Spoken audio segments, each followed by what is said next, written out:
You've probably seen the signs on the backs of tanker trucks and rail cars, on pressure vessels, and even secondary bottle containers.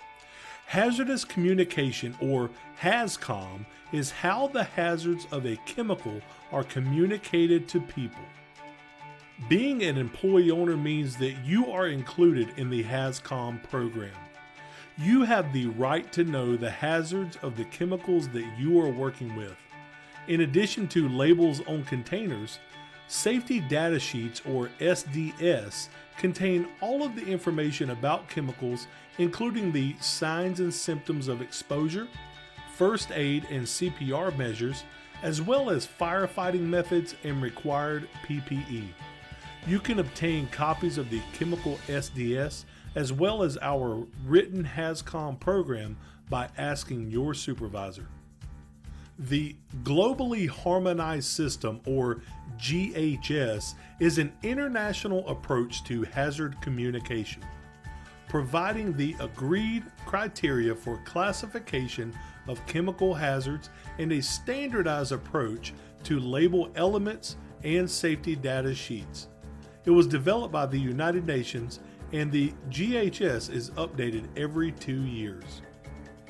OSHA has modified the hazard communication standard to adopt the GHS to improve safety and the health of workers through more effective communications on chemical hazards. This new system will standardize chemical labels and chemical classification worldwide. Employers must train their employees in understanding the change from material safety data sheets, or MSDS, to safety data sheets, or SDS. Employers must train their employees on the new label elements as well as the new SDS sheet format. And finally, chemical manufacturers have to update their labels and safety data sheets. Chemical manufacturers must now evaluate and classify chemicals according to the GHS.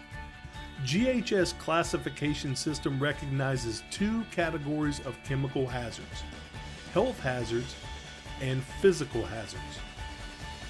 Chemicals which are classified as health hazards can cause health problems ranging from mild allergic reactions to death.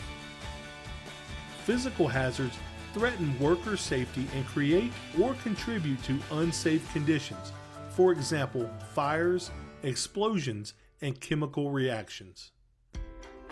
Appendix C of the standard explains how chemicals must be labeled in a standardized format. Chemical labels must include the following information: product name, pictogram, signal word, hazard statement, precautionary statement, and contact information. The MSDS will now be referred to as the SDS, or Safety Data Sheet, and now are required to follow a standardized format.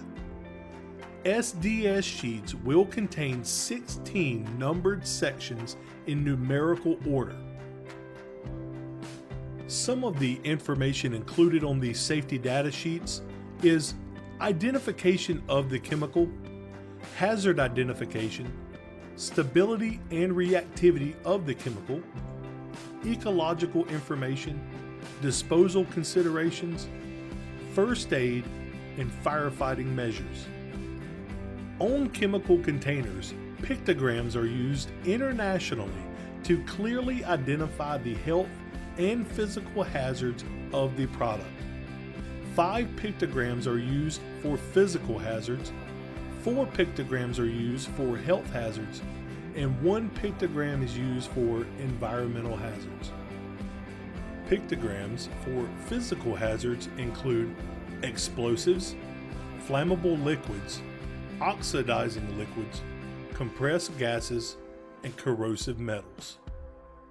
Pictograms for health hazards include acute toxicity, skin corrosion, skin irritation, and CMR STOT aspiration hazard. And finally, the pictogram for environmental hazards is hazardous to aquatic environment. In compliance with the Occupational Safety and Health Act, all employee owners have right of access to records of relevant exposure to toxic substances or harmful physical agents and medical records. To access these records, employee owners must contact their supervisor or Alston's Human Resource Department. A copy of OSHA 1910.1020 or 1926.33 is readily available to all employee owners by contacting the Human Resources Department of Alston Industrial.